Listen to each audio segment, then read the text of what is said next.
নমস্কার বন্ধুরা, welcome to my channel. তো দেখো, অবশ্যই তোমাদের ক্লার্কশিপ পরীক্ষা কমপ্লিট হলো। তো দেখো, এই ভিডিও তোমাদের ডিটেলসে কাট অফ তোমাদের কেমন আসতে পারে তোমাদের ডিটেলসে জানাবো, তোমাদের অ্যাটেন্ডেন্স কেমন ছিল এবং তোমাদের নর্মালাইজেশনের যে ব্যাপারটা তোমাদের চিন্তা হচ্ছে সেসব বিষয়ে তোমাদের ডিটেলসে জানাবো। তো অবশ্যই ভিডিওটা শেষ অবধি দেখতে থাকো, আশা করি তোমাদের সমস্ত জিনিস ক্লিয়ার হয়ে যাবে।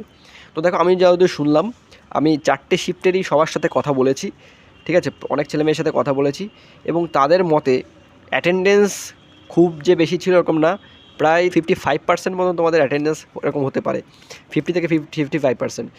আর অনেকেই তোমাদের অ্যাবসেন্ট ছিল, যার জন্য এটা কাট অফের উপর একটা ইম্প্যাক্ট পড়বে।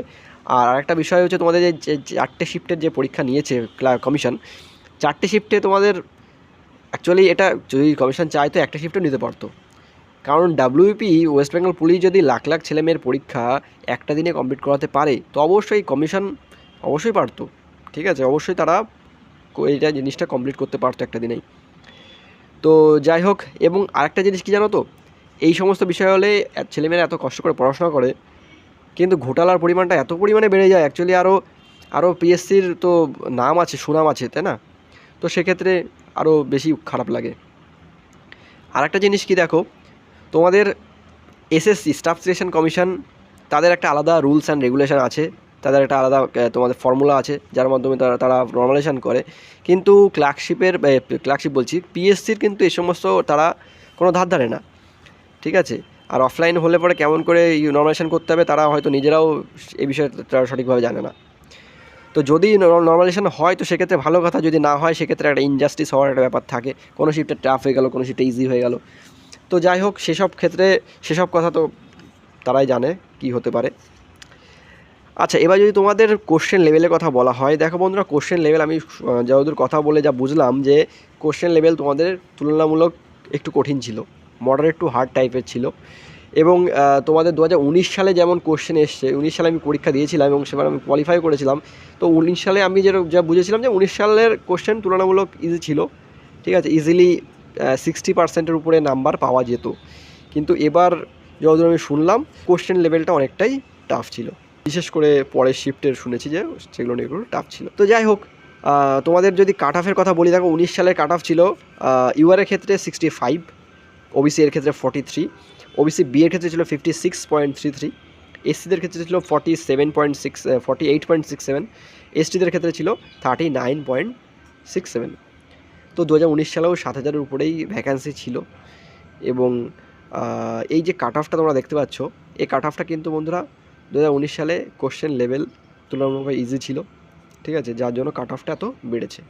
এবারের ক্ষেত্রে যদি বলা হয়, তোমাদের ভ্যাকান্সি তো সেরকমই আছে, 7,000-এর উপরে ভ্যাকান্সি আছে।